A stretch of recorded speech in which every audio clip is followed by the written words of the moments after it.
In the name of God, the gracious, the merciful, we give him praise and thanks for his mercy and his goodness to the human family. If all the trees upon the earth were pens to write with, and if all the oceans were ink, and then another 7 oceans to add to its supply, the writing would still not be enough to explain the glory of God, for he's the exalted, all-powerful, all-wise. We confide in no other in our time of need, and we praise no other in our good fortune. He is one.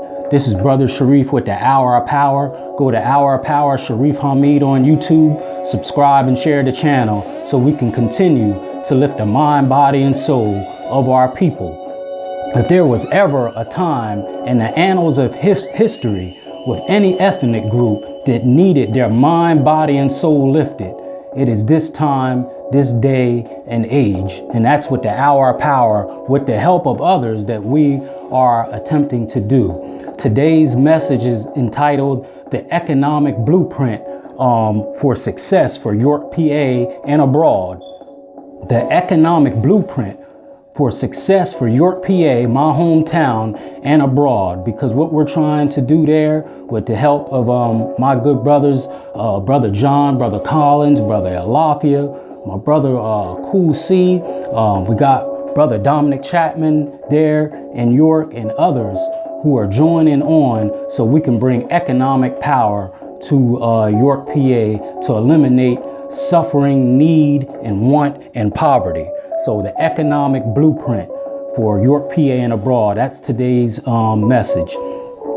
Coming up, we have an exciting and an explosive interview with my good brother Dawa Yisrael. I believe my brother is in Chicago right now. He is going to break down some serious topics that's going on worldwide concerning black people and what's going on right here in America.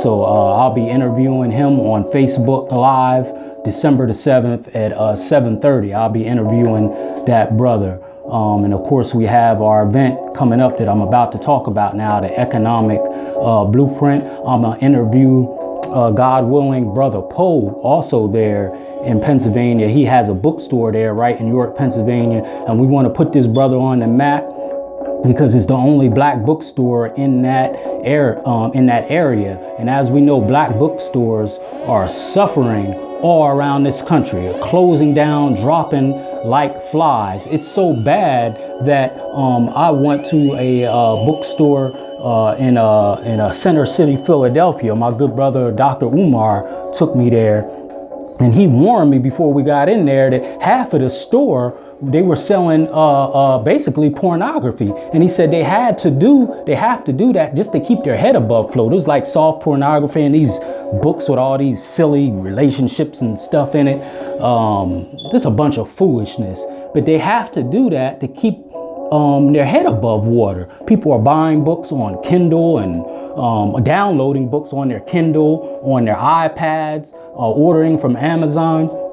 People are not ordering hardcover books anymore. It's hard to get our people to read anyway. So bookstores are suffering unless they connect and do another business venture within the bookstore, like connect it with a coffee shop or sell some alcoholic drinks or something. I don't know. I don't do that stuff, but I'm just giving you the reality of what's going on with bookstores. So this brother Poe there in York, Pennsylvania has a bookstore. I'll be interviewing him, God willing, when I go to Pennsylvania to help out with this program.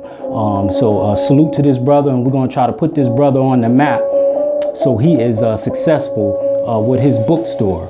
So again, today's topic is called The Economic Blueprint for York, PA, and abroad. Different time periods call for different action. When I was coming up in the 80s and 90s in school, we didn't have the internet. You couldn't just type in one word and all kind of information would come up like you can do now. You can type in any word, any phrase now, and it'll give you pages and pages of information. Some of it is true, some of it might not be credible, but that's your job to go through it to decipher what is true. But the point is, in the 90s, we didn't have that access to information. So brothers and sisters was going hard in the Black Power or the Black Conscious movement, telling us that, we built the pyramids. The ancient Egyptians were black.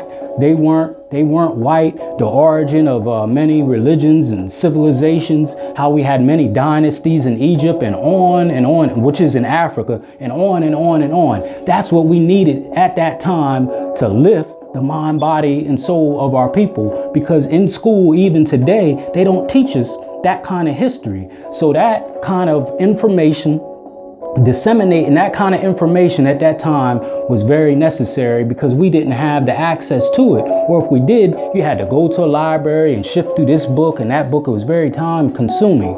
So disseminating information at that time, that kind of information was very much needed. But we're in a different time zone now. And don't get me wrong, because I don't want my words or what I'm trying to get across to get twisted. We still need that kind of information. We got Brother Ashwa Kwesi, who talks about the origins of religion and the pyramids and all the beauties over there in Africa. We still need that information. But the time we are in now, my effort is towards economic empowerment. And like a sister told me, the best way to help the poor is not to be one of them. All right, so I need things. So this is economic empowerment for myself, my family, and ultimately the community. But all the lectures and all these brothers doing all these lectures, debating one another and charging $20 and $30 a ticket, I don't know why in any time period, no matter what's going on with us, why we would spend and waste our time debating one another when we got a common enemy, a 500-pound gorilla, so to speak, out there whooping our behind, got his foot on our neck, and we debating each other about what? We should be coming together. We are at a crucial time. So all the debates and the conspiracy theory lectures and the lectures over and over again that we heard, I'm not worried about that. If it ain't about economic empowerment, empowering myself, empowering our community so we can get out of this poverty that we're in and having a lack of resources that we have, if it ain't about that, I'm not fooling up with it. This is what I'm doing. And this is how I'm spending my time. We needed that information back in the 80s and 90s, but what's pressing right now in 2017 going into 2018 is economic empowerment. When you have economic empowerment, you can pretty much do what you want. And two of our greatest ancestors, I believe, the most honorable Marcus Garvey and the most honorable Elijah Muhammad. Marcus Garvey talked about African for the Africans and doing for self. And the most honorable Elijah Muhammad, he mixed spirituality with economic empowerment. He said, do for self. So this ain't no new concept or no new concern, but I'm trying to ring the alarm and bring this to the forefront with my efforts. I've been trying to help and raise the mind, body, and soul of Black people for at least 29 years of my life. I have been doing community work, trying to uplift our people. And first, the track I started out on, because that's what woke me up, that kind of knowledge. I was just telling a sister earlier how I was in trouble in the 10th grade back in Pennsylvania. They sent me to what they call the rubber room. And if you didn't have no work, they put you in a basement, a dark room, wasn't hardly no windows down there. It was almost inhumane. They can't even do that kind of stuff anymore. But it was called the rubber room. And if you didn't have no work, you was just supposed to look straight ahead. And a brother in front of me had a book of the most honorable Elijah Muhammad. I was like, what's this stuff? Let me just read over this real quick just to pass some time by. And I started reading. And he started talking about Black people built the pyramids. We were walking around in Africa with silk garments on as king, and we were kings and queens.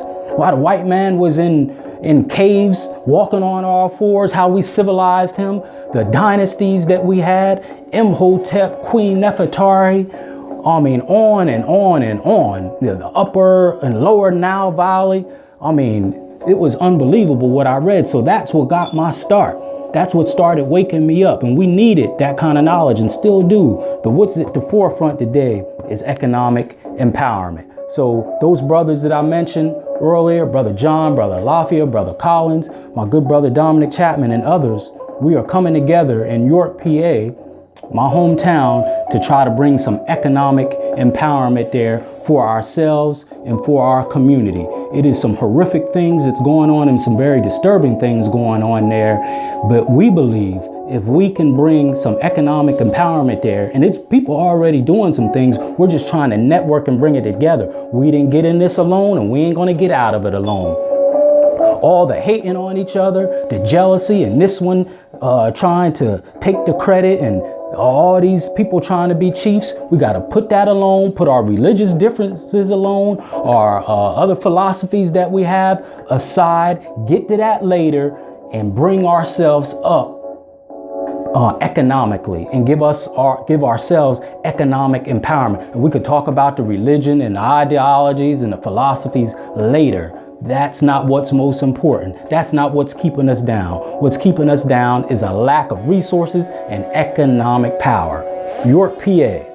Why do we need this program? And by the way, December the 16th in York, PA, on 605 Duke Street, the Christmas Addicts will be having an economic empowerment networking session. Again, December the 6th, Saturday, December the 16th, York, PA, 605 Duke Street, Christmas Addict Center will be having an economic empowerment seminar there at 3 p.m., December the 16th. And we will be discussing, not just talking, solutions and business opportunities and ventures on how to bring economic power to York, PA, and hopefully it can be duplicated other places. I just talked to a brother in Atlanta, my good brother Yuri, and he talked about how, you know, he wants to do some of the same things there in Atlanta. We need this everywhere. Why do we need economic empowerment in York, PA? It may sound like a rhetorical question, or of course people want to be economically empowered, but it's a reason for everything. This report that I have here is what you call an annual crime report in Pennsylvania. York, PA is a small place there, and the numbers I'm about to give you is crimes per 100,000 people. So they break it down like that.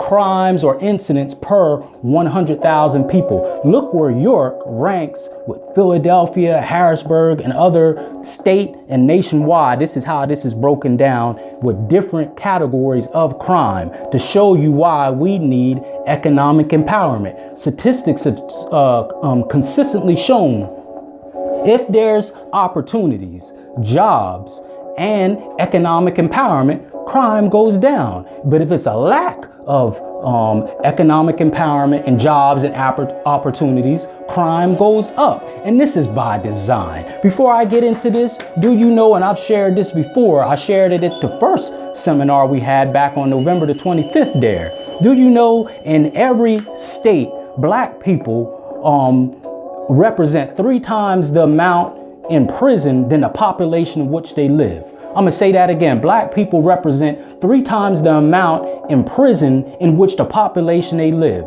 An example, I'm here in Durham, North Carolina right now. Black people are only 22% of the total population in North Carolina. Black, white, Hispanic, whoever. But we represent 56% of the prison population. Remember, 3 times or more the amount in which they live. In Pennsylvania, which we're talking about the economic empowerment, black people only represent 10% of the total population, but yet we represent 58% of the prison population. In Georgia, my good brother Yuri, where he's at, in Georgia, everyone thinks that black people run Georgia. No, that's only Atlanta. It's other cities in Georgia. You got Stone Mountain, Georgia, Savannah, Georgia. You got all play Marietta, Georgia. It ain't just Atlanta. We only represent 14% of the general population in Georgia, but 69% of the prison population. Idaho. Did you even know black people lived in Idaho? We're only 3%. Black people, 3% of the general population in Idaho, but yet we make up 26% of the prison population. 26%, but we're only 3% of the general population. 3 times or more the amount in which we live, we represent in the prison population. So Idaho, if we're only 3% of the prison population, but 26% of the prison population, that means damn near everyone in Idaho is tied up in the criminal justice system somehow. Is this an accident or is there some design to this? Either we're destined to fail or it's a blueprint for us to fail, because everywhere you go, we have the same problems. How can that be? It's got to be some design to it, or we're destined to fail, and God don't make niggers. Circumstances make niggers. Pimps and hoes and robbers and thieves and murderers. America has done this. This is their Frankenstein creation. Yes. Now, what's going on in York, PA? The statistics I'm gonna give you are crimes breaking down in certain categories per 100,000 people. Murder, and this ain't no 50 years ago, we're talking about right now. Murder per 1,000 people, York has 18.2 murders per 1,000 people, 2016, 2017 calendar year. Compared to Pennsylvania, the state rate, only 5.2 per 1,000 people. Nationally, only 5.3 per 1,000 people. So York again with murder, 18.2. The Pennsylvania rate per 1,000 people is only 5.2, and the national rate is only 5.3. That's murder. Rape, 27.3 per 1,000 people in York. 27.3 incidents of rape per 1,000 people. Pennsylvania, a little bit higher, 34.7. The national rate, 40.4. So it's slightly under, but for such a small area, that's still a lot. Robbery, 472.5 reported incidents of robbery per 1,000 people. The national rate, the state rate is only 96.4. I'm gonna say that again. The York rate for per 1,000 people, 100,000 people for robbery, 472 incidents. Pennsylvania, 96.4. The national rate is only 102.8. Assaults, 427 assaults per 1,000 people in York. The Pennsylvania rate, 180. The national rate, 248. That's for assault. Violent crimes in York, 945 per 100,000 people. Pennsylvania, the state rate, 316. The national rate, 386 per 1,000 people. So York is way above in these categories. Burglaries, 677 reported incidents per 1,000 people in York. Once again, going way over the state rate. The state rate is 277. The national rate, 468 for burglary. Theft, 2,083 reported thefts per 1,000 people in York. The Pennsylvania or the state rate, 1,362. The national rate, 1,745 for theft. So again, York in theft, 2,083. The state rate, 1,362. The national rate, 1,745. Vehicle theft, York, Pennsylvania, 438 per 1,000 people. The state rate, 102. The national rate, 236. Last topic, property crime. York, Pennsylvania, per 1,000 people, 3,199 property crimes reported per 100,000 people. The state rate, 1,743. The national rate, 2,451. This caption says about York and crime. The table above provides the full overview of all reported crimes in York for the year. The sum of recorded criminal acts in York, PA is displayed for comparisons. Each offense is also shown in regards to the amount of offenses per 1,000 people, which I gave you. Along this way, they are separated into categories, which I gave you. This data reveals the overall York, PA, listen to this, crime rate are 101% higher in comparison to Pennsylvania and 46% higher to the nation. In regard to violent offenses, York, PA has the rate of 199% higher rate than Pennsylvania average. And compared to the United States, it's 145% higher. And York, PA has an 84% higher rate than the state and 31% higher than the country's average. So York is way above in almost every category: rape, robbery, assault, violent crime, burglary, theft, vehicle theft, property crime, and murder. Why? The reason for this is a lack of economic empowerment. So my message isn't long today. That's what we're trying to do. This is what we're attempting to bring economic empowerment to that area to try to reduce crime, theft, need, want, poverty. It all is tied back to economics. If the opportunities are there, a lot of this will go down. I'm not saying we're gonna, just wave a wand or a magic rod or something and everything is gonna go away. No, it's always been some kind of crime and tyranny since the beginning of time. That's just human behavior. But for such a small place to have all this crime compared to the state rate and the national rate, it's absolutely ridiculous. I grew up there, so I know what is going on there, even though I've been gone for 10 years. It's still my home. So we believe, the brothers that are there, that if we create economic opportunities for ourselves and our family and then spread it to the community, get a hold of these young boys before they get felonies, before they start going to group homes, before they start flunking out of school, before they don't know how to read. We want to get them early as possible and reach their families to eliminate need and want. Because if you have such a separation, people are start gonna clawing and do what they want, not do what they want, do what they have to do to survive. But if opportunities are there, I believe we can eliminate a lot of what I just laid down here with the crime going on there. And hopefully we can spread it to others who want to spread economic empowerment in their areas. We can no longer depend on politicians, the government, or whoever to take care of us. Every other ethnic group, by any means necessary, comes here and does for self. By any means necessary, mostly off the backs of us. Look at these foreigners that come in here and open these stores. A lot of them call themselves Muslim. Yes, call themselves Muslim. The Quran clearly states don't sell liquor, pork, alcohol, cigarettes, tobacco, all them vices, and they come right in our neighborhoods and they don't care what it does to us.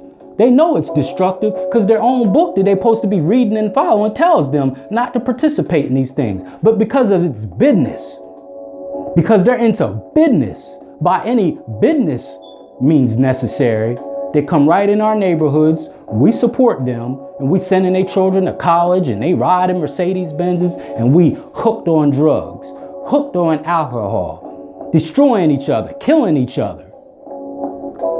By these business that they bring into our community, when we can get them the hell out of there and start our own businesses and sell wholesome things to our people and rebuild what? The mind, body, and soul of our people, the motto of the hour of power. We have to do these things. And every time a black man tries to raise up and even bring up these topics, he's looked at as a racist. How can we be racist? A racist is oppressing someone economically, politically. Though that's being a racist, socially, it's keeping them from getting car loans and house loans, things that are going, and politically. We don't have the power to do that. So stop using that word, oh, he's being racist. How? When I'm just trying to empower my people like anyone else does that comes here. They empower their people. So we can no longer depend on anyone else. We have to do this ourselves. It is a dire emergency.